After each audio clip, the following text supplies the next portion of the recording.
Bien, ahí estamos grabando. Buenos días a todas las personas que están conectadas en estos momentos. Eh, Creo que son 5 o 6 personas.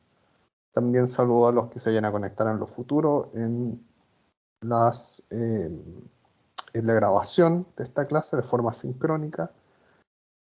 En esta clase comenzaremos a ver la sustracción de menores y espero que podamos terminar viendo también las detenciones ilegales perpetradas por funcionario público y con eso terminar los delitos llamados contra la libertad ambulatoria, para desde la próxima semana comenzar los delitos contra la libertad sexual. Bueno, a ver, lo primero, dijimos que la situación del secuestro o la privación de la libertad ambulatoria de un menor realmente no está dentro de el secuestro que vimos en el artículo 141 anteriormente, ¿sí?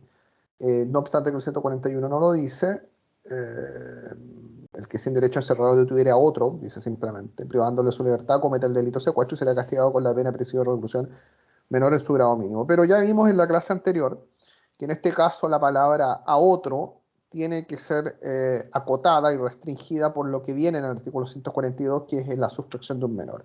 Entonces, lo primero que nosotros vamos a decir es que realmente el secuestro se perpetra, y lo dijimos en la clase anterior, respecto a personas mayores de 18 años, porque cuando la afectación de la libertad ambulatoria recae sobre un menor de 18 años, esta conducta eventualmente va a ser típica no en virtud del artículo 141, sino del artículo 142 del Código Penal.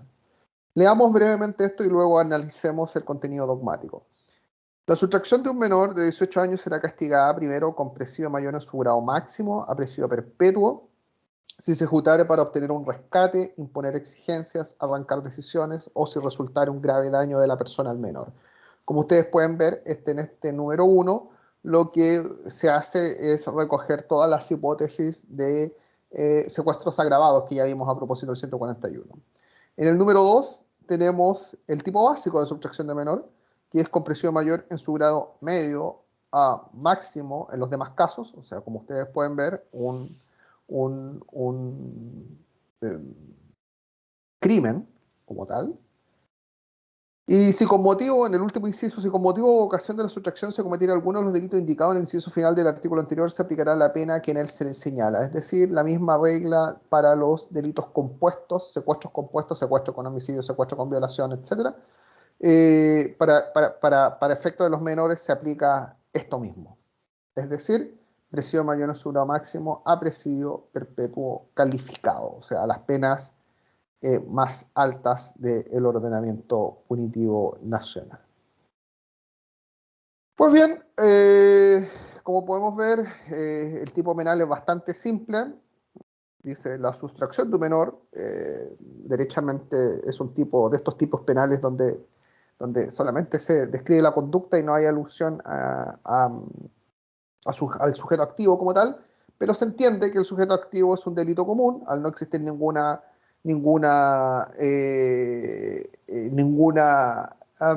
limitante por parte del tipo penal. Fácilmente aquí podría decir el que sustraiga un menor de 18 años será castigado. Entonces, para todos los efectos, esto es un delito común que puede ser perpetrado por cualquier persona porque no hay ningún elemento típico ni en la propia norma, ni en el contexto legal que, pues bien, nos haga razonar en torno a que este tipo penal estaría acotado por alguna descripción específica del sujeto activo. Entonces es un delito común.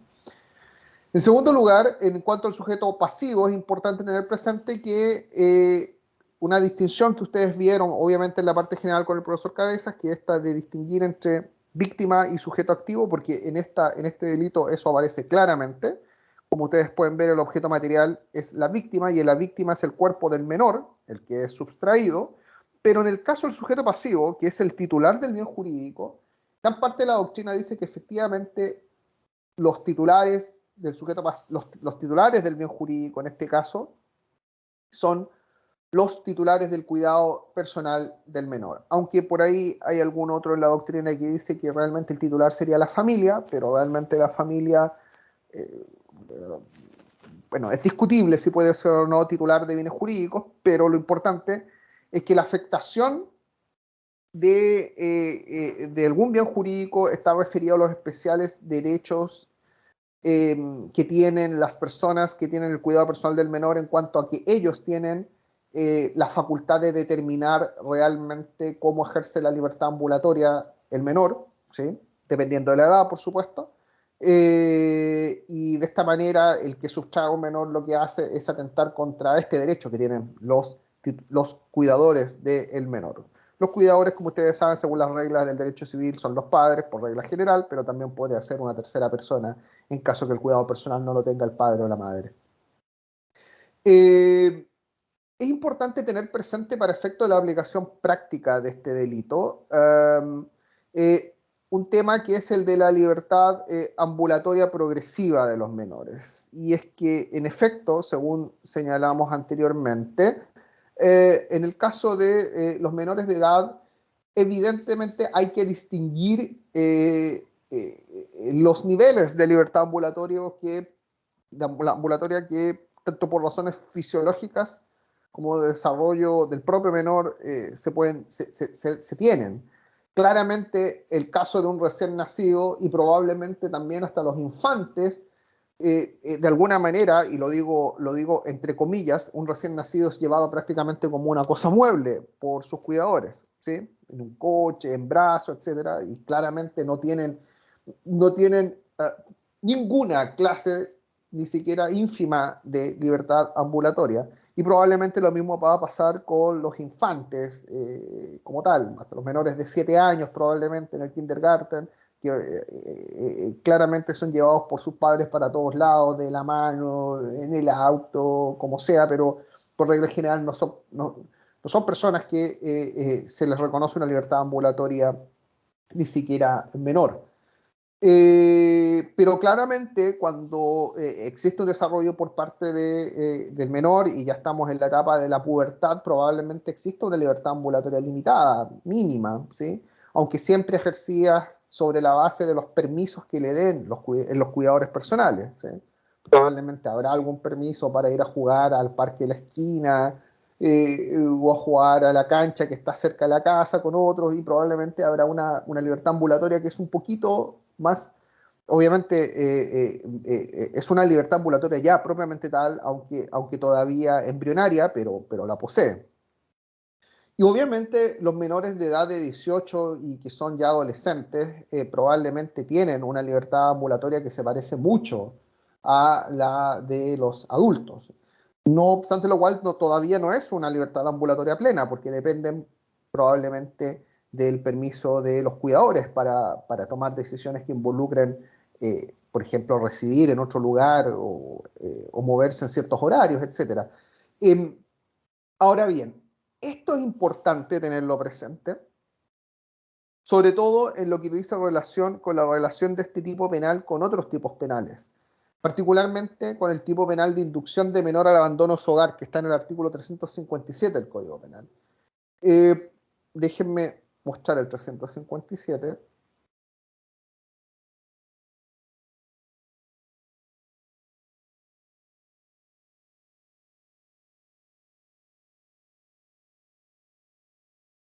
El 357 dice: el que indujere a un menor de edad, pero mayor de 10 años, a que abandone la casa de sus padres, guardadores o encargados de su persona, sufrirá las penas de reclusión menor en cualquiera de sus grados y multa de 11 a 20 unidades tributarias mensuales.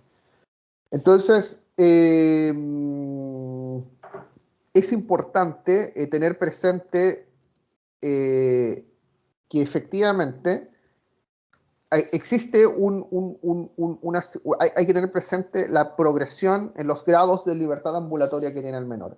Ahora, en estos últimos casos, en el caso del 357 que acabamos de ver, obviamente en el caso que estemos frente a una situación en que el sujeto activo no opera con violencia y no opera con intimidación, ¿sí? Formas prototípicas de atentar o de constreñir a otra persona o de impedirle a otra persona, sino que opera mediante la persuasión o inclusive el engaño. Es posible que en algunos casos la conducta se cruce con la inducción de menor a abandonar su hogar, por lo menos es una defensa que podría ser plausible respecto de situaciones en las cuales obviamente no estamos dentro de las hipótesis de los tipos agravados. Eh, y bueno, puede operar como una especie de defensa por la razón de que tiene una menor pena el 357 respecto de la sustracción de menores. Bien, en cuanto al objeto material, ya dijimos, el cuerpo de la víctima es el menor, es la víctima como tal. Las formas y medios de ejecución, también existe la posibilidad de configuración de la omisión si hay posición de garante, el cual se dará claramente en aquellos casos en los cuales, por ejemplo, un padre o uno de los padres o la madre tenga relación directa y regular y sobre la base de eso tenga derecho a detentar el cuidado del menor judicialmente por algunos días, por ejemplo durante los fines de semana, pero luego llega el plazo y no respeta esto y no lo mantiene con él. En este caso podríamos estar frente a una situación de sustracción por omisión sin perjuicio del desacato, que ya lo planteó una compañera en la clase anterior, sin perjuicio del desacato como incumplimiento de la resolución judicial que ordena efectivamente que el menor tiene que ser devuelto, por ejemplo, al otro padre o madre desde el día lunes. Y en este caso, obviamente, tenemos una situación en la cual podríamos distinguir si estamos frente a un concurso aparente de leyes penales por consunción, porque el desacato es una forma de sustraer y realizar la omisión, es parte de la ejecución típica, u otros que dirán derechamente que por ser bienes jurídicos de distinta entidad y de distinta naturaleza, uno que es un atentado contra la administración de justicia, el otro un atentado contra la libertad ambulatoria, podrán sostener que realmente hay un concurso de delitos. Y esa es la solución para la pregunta que planteó la compañera el día de ayer, en la relación entre el desacato y la sustracción de menores. Los medios, al igual que en el secuestro, son medios libres, pero normalmente, y como ocurre contra todo atentado contra la libertad, la coacción, la amenaza condicional, o sea, la vis absoluta, la violencia, y la vis compulsiva, las amenazas o intimidación, serán también por regla general parte de la ejecución de este tipo, pero como ya decíamos también puede operar el engaño como tal, y es muy factible que ocurra también el engaño. Por supuesto que si no es engaño y es mera inducción, ya vimos que y el menor es mayor de 10 años, estamos dentro del contexto del artículo 357 del Código Penal. Y por supuesto, el resultado es la privación de los derechos de patria potestad o cuidado personal de los titulares. Eso es finalmente el atentado y es por eso que este es un delito, un tanto, es una mixtura, es un atentado, sí, contra la libertad ambulatoria, pero sobre todo sobre los derechos que tienen, los derechos de los que poseen la patria potestad y el cuidado personal del menor, en lo que se refiere a ejercer su autoridad en torno a la libertad ambulatoria de ese menor. O sea, lo que hace el sujeto activo del delito es de alguna manera usurpar estos derechos de las personas que tienen la patria potestad o el cuidado personal del menor. Por supuesto, en cuanto a la antijuridicidad, el consentimiento del menor es completamente irrelevante, porque como ya decíamos, ellos, dependiendo de la progresión de su edad, ejercen la libertad ambulatoria de todas maneras autorizado por sus cuidadores, por sus padres en principio, y por lo mismo es el consentimiento de ellos es el que es el relevante. O sea, esa es la razón por la cual el transportista escolar puede llevar a los niños de un lugar a otro y sacarlos de la casa de sus padres y llevarlos a la escuela, porque efectivamente cuenta con el consentimiento, está en el contrato de transporte por parte de los padres, no porque menos lo decida. Y también es importante a propósito de la antijuridicidad, lo que ya decíamos en la clase anterior, el legítimo ejercicio de un derecho que puede sobre todo operar en aquellos casos de negativa arbitraria de uno de los padres o madres que tiene el cuidado personal y que niega la relación directa y regular al otro, al titular, que también es titular de esto. Y recordarán ustedes que este es un derecho del padre, pero también es un derecho al menor. De modo tal que en aquellos casos en los cuales nos encontremos probablemente con esta clase de negativas arbitrarias por parte de uno de los padres y el otro que quiera ejercer la relación directa y regular, si va a buscar al menor a la escuela y es solamente para compartir con él, pasar una tarde de cine o en general de compartir, de estar con él. En principio, es una defensa plausible sostener el legítimo ejercicio de un derecho y por ende considerar de que no estamos frente a una situación antijurídica sin perjuicio, lo cual obviamente en este caso lo recomendable es que finalmente sea un juez de familia el que determine cómo se va a ejercer derechamente esa relación directa y regular. También, en cuanto al iter criminis, ya lo dicho por el secuestro, aplica acá. Este también es un delito de carácter permanente y por el hecho de ser un delito de carácter permanente, el momento consumativo se extiende en el tiempo, lo cual ya vimos tiene importancia capital en lo que se refiere a el cómputo de la prescripción de la acción penal.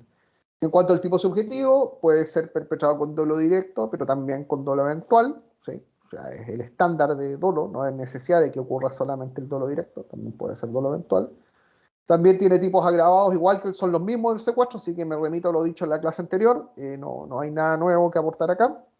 Y por supuesto, hay una serie de concursos aparentes de leyes penales, en primer lugar por especialidad con el secuestro, porque claramente si el sujeto tiene 17 años y 364 días, será sustracción de menores, y si ya cumplió los 18 será secuestro. Entonces no hay nada que discutir, y aplicando las reglas por especialidad, efectivamente se despeja el concurso aparente de leyes penales. Y también hay un concurso de aparentes leyes penales, también por especialidad, pero esta vez por la persona del sujeto pasivo, ¿no? Perdón, activo, ¿no? El sujeto pasivo con las detenciones perpetradas por empleados públicos, que son las que veremos a continuación. Bueno, digamos que de todas maneras hay una serie de delitos que son afines y que hay que tenerlos a la vista cuando se trata el tema de la sustracción de menores. No me voy a dedicar a ellos porque son delitos contra el orden de las familias realmente, no son delitos contra la libertad involuntaria, pero están aquí presentes y hay que tenerlos presentes porque se pueden llegar a cruzar con la sustracción de menores.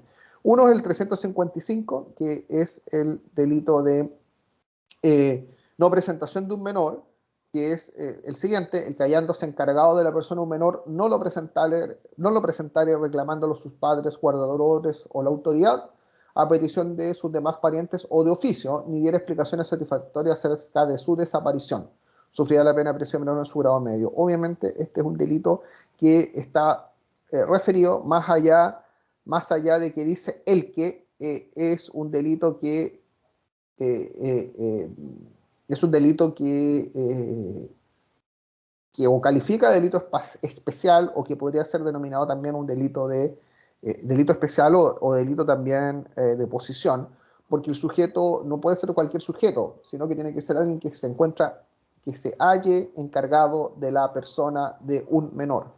Por lo mismo estamos normalmente en estos casos frente a personas que por contrato, por regla general, están en situaciones de que el menor se encuentra bajo su cuidado. El ejemplo más clásico sería una sala cuna, sería un kindergarten, sería la escuela, sería un transportista escolar, ¿sí? Y en general guarderías donde los menores son dejados y son dejados con el deber eh, de entregarlo, ¿sí? Reclamándolo sus padres, guardadores o la autoridad o a petición de sus demás parientes.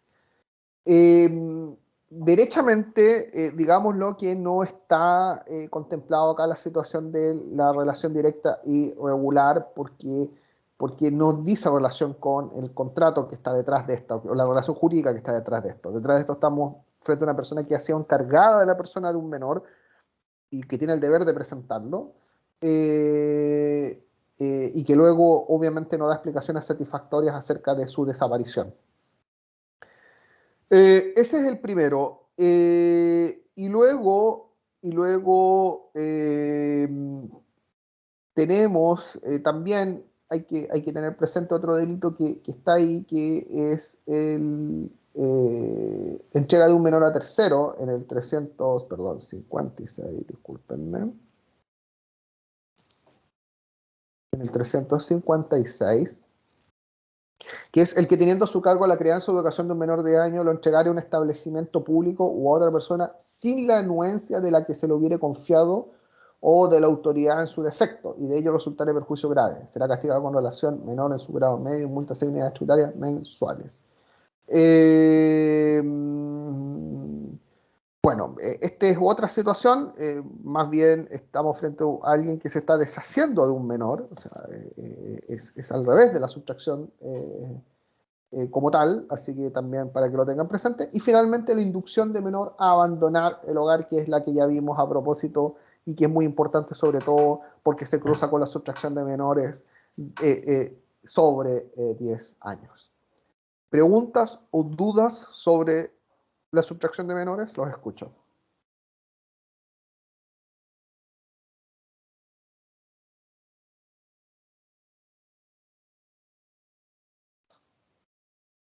¿No? Bien. Sigamos entonces con las detenciones ilegales perpetradas por funcionarios públicos y delitos afines. A ver, lo primero que tenemos que decir es una cuestión de razón histórica y lo colocamos acá con un signo de interrogación. Son estos tipos privilegiados frente al secuestro y es que en efecto, según adelantamos en la clase anterior, el Código Penal distingue claramente entre las detenciones que son perpetradas por funcionarios públicos y las detenciones perpetradas por particulares, ¿sí? Los divide y los trata de forma completamente separada. Ahora bien, si uno atiende las penas, podrá notar que las penas por las detenciones ilegales perpetradas por funcionarios públicos son penas de menor entidad que las perpetradas por particulares. Y sobre ese punto uno podría afirmar, bueno, ¿es esto realmente un tipo privilegiado del secuestro? Bueno, la verdad es que tienen regulación completamente distinta. Vamos a ver que lo que se refiere a los delitos perpetrados por funcionarios públicos, hay toda una gama de delitos que dicen relación con la afectación de la libertad, pero que también dicen relación con el cumplimiento de ciertos deberes que deben tener los funcionarios públicos que detienen a una persona en cuanto al trato que tienen que darle a esta. Entonces, bueno, lo primero es que no es un tipo privilegiado, son delitos que atentan contra la libertad ambulatoria, son delitos de la misma familia, pero que se encuentran claramente diferenciados en lo que se refiere a la inteligencia dogmática de los mismos. Ahora bien, decimos que en Chile tienen menor pena los perpetrados por funcionarios públicos y mayor pena los delitos contra la libertad ambulatoria perpetrados por particulares. En la experiencia comparada suele ser todo al revés, es decir, en la experiencia comparada, por regla general, se considera que los delitos de detención ilegal perpetrados por funcionarios públicos son delitos que tienen mayor merecimiento de pena, toda vez que involucran normalmente también una afectación por parte del Estado, por parte de los que están llamados a cumplir la ley, porque los que están llamados a cumplir la ley, el Estado de Derecho y los derechos fundamentales, entre ellos la libertad ambulatoria, y por lo mismo quienes lo cometen no solamente atentan contra la libertad ambulatoria de la persona afectada, sino en particular contra el respeto generalizado contra el Estado de Derecho y el respeto generalizado que tienen que tener los agentes del Estado en lo que se refiere a la protección de los derechos fundamentales. Eso es la experiencia comparada.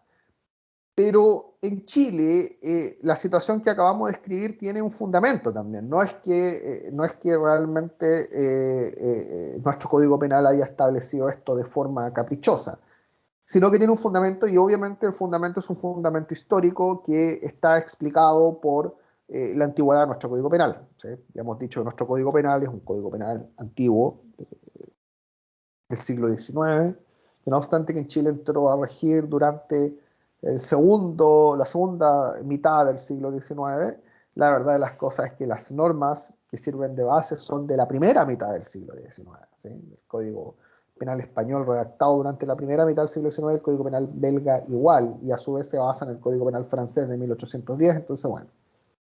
Es un código antiguo y viejo, creo que lo hemos dicho muchas veces, pero no está de más hacerlo presente.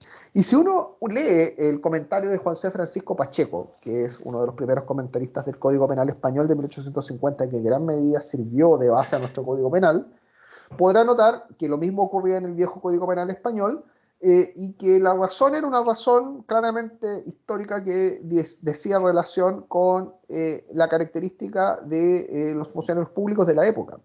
De hecho, Pacheco dice que hay mucho funcionario público que es cuasi analfabeto, inclusive policías, que ignoraban la ley, que eran personas que no, en general no conocían las leyes. Había muy poca cantidad de letrados, además, en distintas zonas.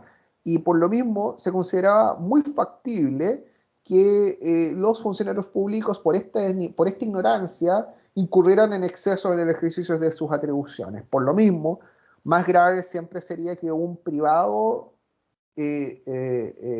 cometiera un delito contra la libertad ambulatoria, porque de ninguna manera tiene el derecho de detener o de encerrar a otra persona. Pero en el caso de los funcionarios públicos es muy plausible de que puedan incurrir en excesos por ignorancia de las facultades y atribuciones que tienen en lo que se refiere a las detenciones, y que por lo mismo las penas deberían ser menores. Esa es la razón histórica, insisto, podemos compartirla o no. Lo que es claro es que en esta materia, como en muchas otras del Código Penal, se le notan los años que tiene encima. Bien, veamos el tipo penal. Los tipos penales. Los tipos penales están en el artículo 148 y están expresados de la siguiente manera. Artículo 148. Todo empleado público que ilegal y arbitrariamente desterrare, arrestare o detuviere a una persona sufrirá la pena de reclusión menor y suspensión del empleo en sus grados mínimos a medio. Si el arresto o detención excediere de 30 días, las penas serán reclusión menor y suspensión en sus grados máximos. O sea, siempre penas de simple delito. Ahora bien, veamos por ende el análisis del tipo. En cuanto al tipo objetivo, lo primero que tenemos que fijarnos obviamente en el sujeto activo, porque este es un claro ejemplo de un delito especial impropio, ¿sí? Es decir, la frase, la expresión todo empleado público acota el universo de autores de estos delitos exclusivamente a todas aquellas personas que reúnan ese carácter, el carácter de empleado público. Por ende, no es un delito que puede ser cometido por cualquier persona. Ahora decimos que es un delito especial impropio porque, bueno, tiene correspondencia con otro delito común como es el secuestro, y en el caso de que la persona que lo realice no tenga el carácter de empleado público, lo que ocurrirá derechamente es que estará cometiendo secuestro del artículo 141. ¿Sí? Ahora bien, lo importante es tener presente qué se entiende por funcionario público. Digamos que el concepto legal de funcionario público durante mucho tiempo la doctrina lo tomó de el marco legal dado por el estatuto administrativo que está contenido en la ley 18.834. Pero el Código Penal introdujo una interpretación auténtica contextual en su artículo 260, en lo cual se decantó por la teoría de la función pública. Déjenme poner el 260, un minuto. No.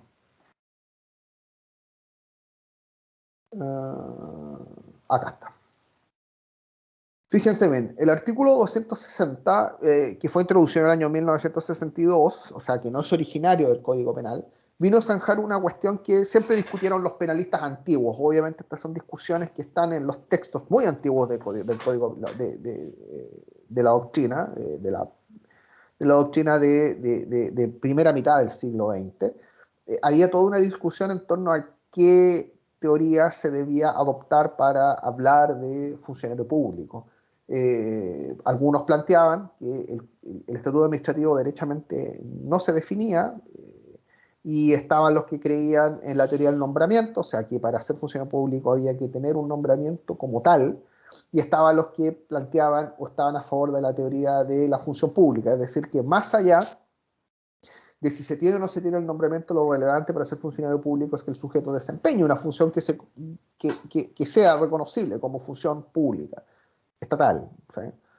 Ahora, esta discusión, que insisto, llenó páginas de doctrina antigua de la primera mitad del siglo XX, fue zanjada por la ley 15.078 del año 1962, que introdujo este artículo 260, que para efectos de todos estos delitos eh, se decantó por la teoría de la función pública, diciendo, para los efectos de este título y del párrafo cuarto del título tercero, se reputa empleado todo el que desempeñe un cargo o función pública, sea en la administración central o en instituciones o empresas semifiscales, municipales, autónomos u organismos creados por el Estado o dependiente de él. O sea, por ejemplo, Corfo, que es una corporación, pero dependiente del Estado.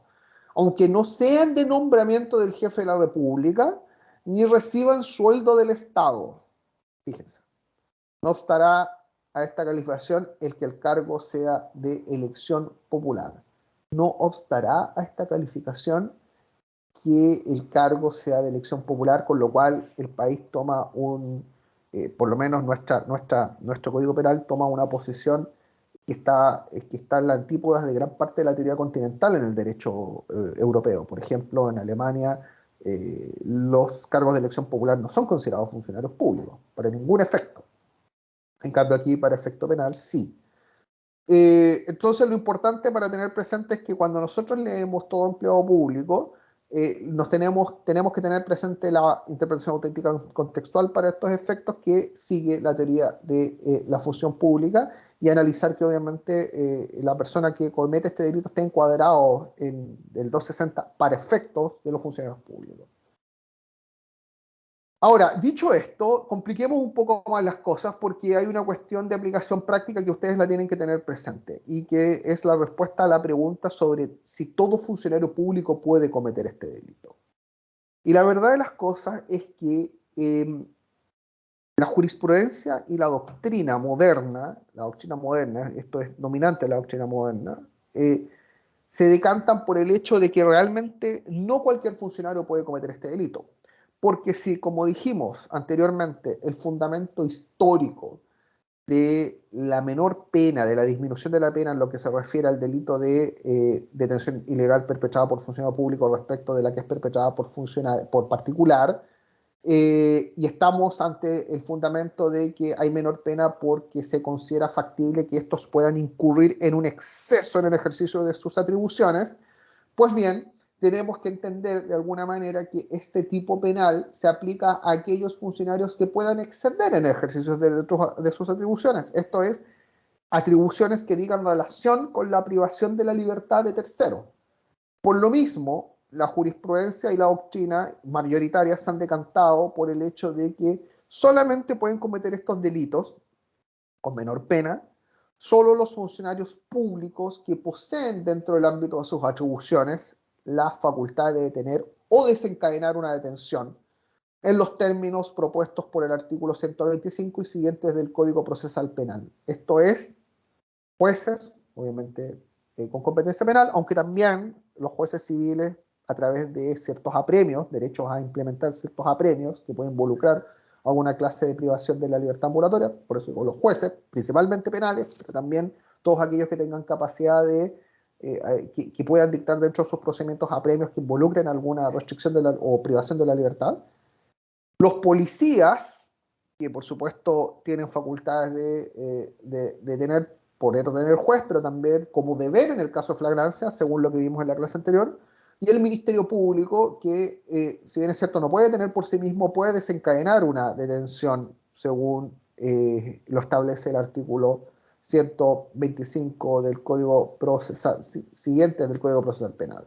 Artículo 125, estoy en el Código Procesal Penal, procedencia de la detención, ninguna persona podrá ser detenida sino por orden de funcionario público expresamente facultado por la ley. Y ahí tenemos el fundamento de quién puede realmente detener.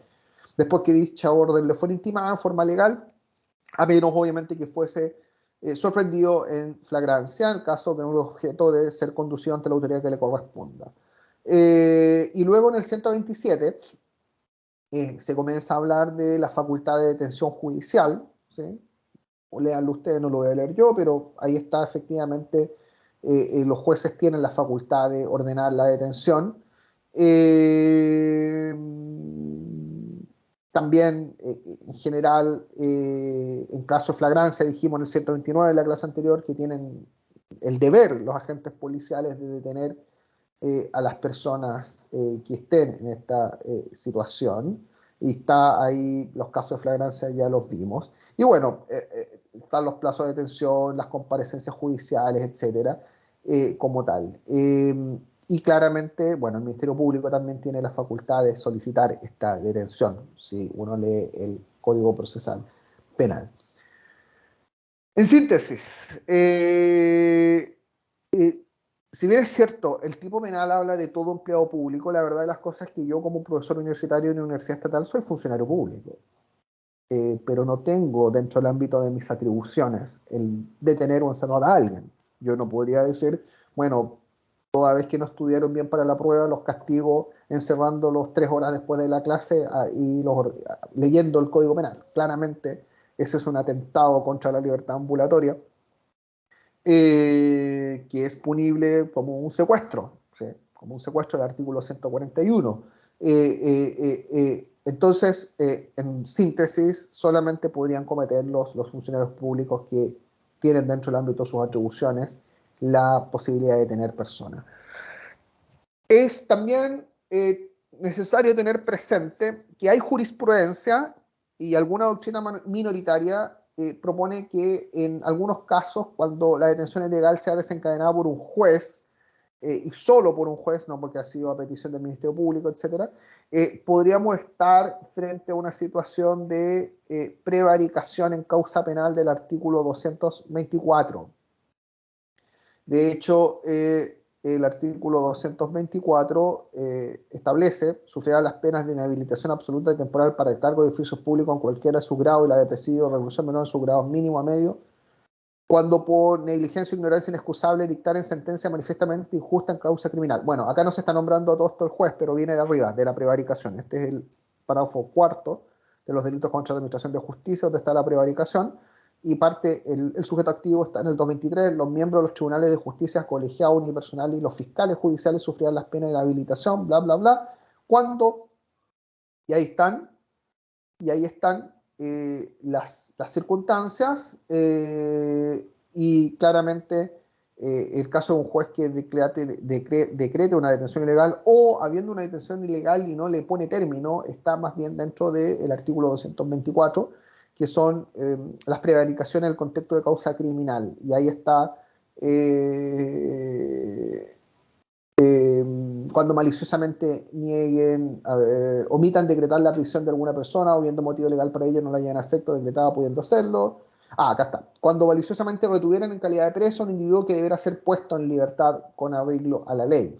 Si estamos frente a una situación de detención ilegal por omisión, perpetrada por un funcionario, por un juez como tal, estamos claramente en la hipótesis del artículo 224 número 5. Bien, el sujeto pasivo es a una persona, o sea, estamos claramente frente a cualquier clase de persona, no se acotan. El objeto material es el cuerpo de la víctima, como ocurre con el secuestro, y las formas y los medios de ejecución son, en cuanto a las formas, son configurables, por supuesto, la comisión, pero también la omisión, porque los funcionarios públicos siempre están en la posición de garante de hacer cesar una detención que ya no tenga fundamento y que sea ilegal. Entonces la omisión que se configuraría en estos casos, cuando no dejan libre a alguien que debe ser dejado libre, es absolutamente configurable. Los medios son libres, por supuesto que en la ejecución del delito va a ocurrir, puede ocurrir violencia, puede ocurrir inclusive intimidación,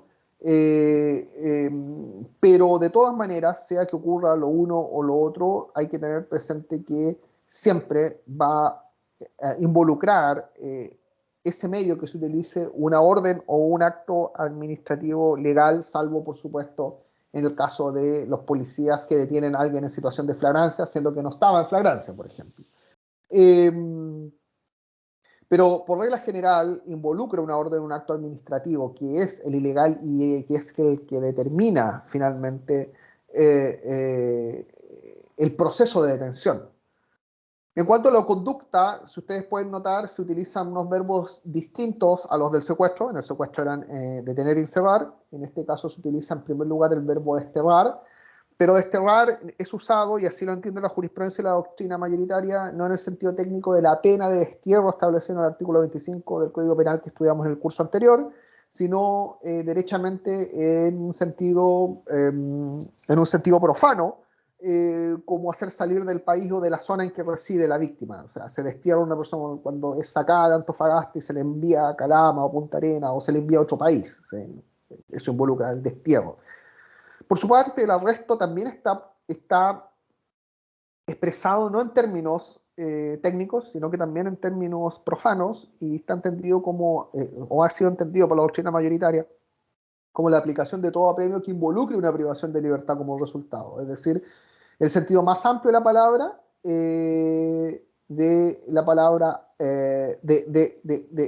del privar a alguien de su libertad mediante apremios.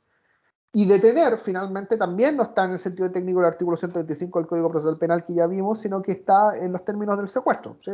Como la impedición, como cuando un sujeto es en la vía pública privado de su libertad ambulatoria. El sujeto es tomado detenido cuando en un lugar abierto es constreñido para ser llevado a un lugar y ser encerrado, o cuando se le impide derechamente poder desplazarse libremente. Y en ese caso estamos obviamente en el caso de la detención. Por supuesto que el resultado en todos estos verbos típicos alternativos, que no lo dije, pero además de decirlo, obviamente son todos elementos típicos alternativos, basta que se configure uno de ellos para entender que se ha configurado la conducta típica. El resultado siempre será la privación de la libertad ambulatoria. En cuanto a la antijuridicidad, digamos que hay un elemento típico normativo referido a la antijuridicidad, que es la expresión ilegal, es decir, que obviamente estamos frente a funcionarios públicos que tienen la facultad de detener, está dentro del ámbito de sus atribuciones la detención, de decretar la detención de alguien en el caso del de los jueces, de desencadenar una detención en el caso del Ministerio Público, o derechamente detener a alguien por orden del juez o por flagrancia en el caso de las policías. Pues bien, cuando el legislador utiliza la expresión ilegal, estamos obviamente en todos aquellos casos en los cuales el sujeto no actúa dentro de la ley tanto en un sentido formal como en un sentido material. No se ciñe a los procedimientos y a las autorizaciones, a los procedimientos que autorizan la detención. Por lo mismo, hay detención ilegal, por ejemplo, si no hay resolución judicial, el típico ejemplo, una policía y luego tampoco hay caso de flagrancia. No hay flagrancia y no hay resolución judicial, los policías no tienen facultades de detener a una persona. Lo mismo con el caso del Ministerio Público. Por ejemplo, si materialmente no existe una noticia de crímenes ni un fundamento de investigación de la comisión de un crimen o un simple delito, no pueden desencadenar la detención de alguien. Obviamente que si los funcionarios públicos ejercen sus facultades legalmente, el hecho se vuelve atípico, ¿sí? O sea, la detención de una persona en caso de flagrancia vuelve atípico para efectos de esta clase de delito una detención realizada por la policía sin previa orden judicial, porque es flagrancia, y por ende se ha realizado dentro del marco legal. Y luego la expresión arbitrariamente obviamente involucra a un actuar antojadizo y caprichoso, es decir, un actuar absolutamente sin fundamentos racionales en lo que se refiere a la detención, más allá que pueda estar formalmente hecho en conformidad a la ley. En cuanto al iter criminis, este claramente es un delito permanente, el momento consumativo se extiende en el tiempo tal cual como la sustracción de menores y tal cual como en el secuestro. Y en lo que se refiere a la autoría, es muy importante tener presente la relevancia que tiene la autoría mediata en estos casos, sobre todo por las relaciones jerárquicas de poder en el contexto de organización, como es el Estado, ¿sí? De modo tal que por supuesto que si existe una detención ilegal, por ejemplo, que ha sido desencadenada por el Ministerio Público y en la cual el juez la ha dictado a petición del Ministerio Público y luego ha sido ejecutada por la policía, una detención que ha sido legalmente solicitada por el Ministerio Público, el autor mediato será el fiscal del Ministerio Público, el tribunal será un instrumento que opera en error y probablemente las policías será también un instrumento o que opera en situación de error o que está forzado simplemente por relaciones jerárquicas en las cuales, bueno, tiene que simplemente cumplir con su deber. Y tampoco sería autor de la detención ilegal, sino que sería el Ministerio Público. También se planteaba durante algún tiempo la discusión en torno a qué ocurre si en la detención ilegal participa un extraños, entendiendo por tal al sujeto que no reúne el carácter de funcionario público o siendo funcionario público no es de aquellos funcionarios públicos que tienen dentro del ámbito de sus atribuciones la detención de alguna persona. Y obviamente en estos casos la doctrina y la jurisprudencia están de forma mayoritaria inclinadas a que el título de imputación se debe romper y que obviamente el beneficio de una menor pena solamente se le aplica al funcionario público que actuó, que tiene dentro de su ámbito de atribuciones la detención y que por ende actuó excediéndose entre los mismos y aplicar la figura de secuestro para todos aquellos que no tengan esta calidad. En cuanto al tipo subjetivo, este es un delito que puede ser perpetrado por dolo directo y eventual. Digamos que brevemente que también existe una serie de tipos penales que están a continuación de este delito de perpetrar detención ilegal por parte de funcionarios públicos, pero que son hipótesis complementarias al tipo básico que están referidas a un funcionario específico, que son los funcionarios penitenciarios, que se los olvidó anteriormente.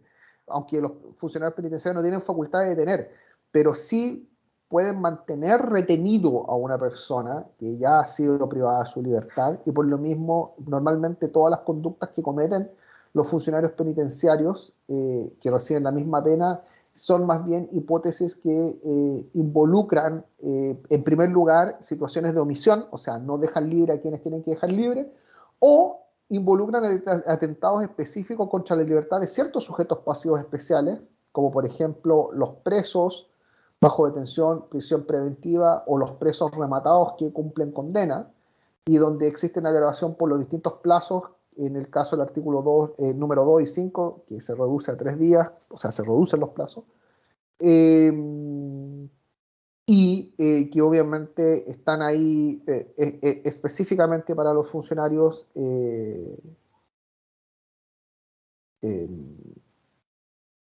de, eh, de gendarmería.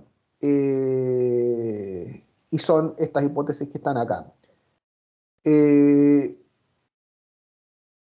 Serán castigados con las penas de reducción menor y su grado mínimo medio los que encargados de un establecimiento penal, ahí tienen a los gendarmes, recibieren en él a un individuo en calidad de preso detenido sin haberse llenado los requisitos prevenidos por la ley. Los que habiendo recibido a una persona en clase detenida no dirán parte al tribunal competente entre las 24 horas siguientes. Los que impidiendo comunicarse al detenido con el juez que conoce su causa, a los rematados con los magistrados encargados de visitar los respectivos establecimientos penales. Cuarto, los encargados de los lugares de detención que se negaren a transmitir al tribunal a requisición del preso copia del decreto de prisión o a reclamar para que se dé dicha copia o dar ellos mismos un certificado de hallarse preso a aquel individuo. 5. Los que teniendo a su cargo la policía administrativa o judicial y sabedores de cualquier detención arbitraria no le hicieren cesar teniendo facultad para ello o en caso contrario dejar dar de parte de la autoridad superior competente. La policía administrativa es Carabineros de Chile y la judicial es Investigaciones, por si acaso. Los que habiendo hecho arrestar a un individuo no dieran parte al tribunal competente dentro de las 48 horas poniendo el arrestado a su disposición. En los casos que se refieren a los números 2, 5 y 6 de este artículo, los culpables incurrirán respectivamente en las penas del artículo anterior si pasaren más de 3 días sin cumplir con la obligación cuya ejecución se castiga en tales actos. Digamos que también hay un concurso de leyes penales por especialidad con el secuestro, subsidiariedad tácita con la sustracción de menores y consunción con la usurpación de atribución en el artículo 122, obviamente solo si hay una relación de medio a fin. Hay una serie de tipos calificados por la duración del arresto o detención en el 148 inciso segundo, plazo más de 30 días, el fundamento de la grabación es el puesto injusto. Y también hay una serie de situaciones en las que se castiga el ejercicio abusivo de la autoridad en el contexto de la privación de libertad. Y ojo, acá ya no estamos frente a atentados contra la libertad ambulatoria, sino que estamos frente a, habiendo existido una privación de la libertad ambulatoria de una persona por parte de la autoridad, independiente que ésta sea legal, ¿sí? O sea, podría ser legal o podría ser ilegal, da lo mismo. Pero independiente de eso, se ejerce la autoridad abusivamente respecto a estas personas privadas de libertad y que son todos aquellos delitos que dicen relación con la incomunicación y el rigor innecesario, por ejemplo, la incomunicación, que es una medida que lo autoriza el Código Procesal Penal en el artículo 155, pero que se utiliza con un rigor innecesario, o sea, hay una situación abusiva. También en el arrestar o detener en otros lugares no autorizados, también es una situación que está penada.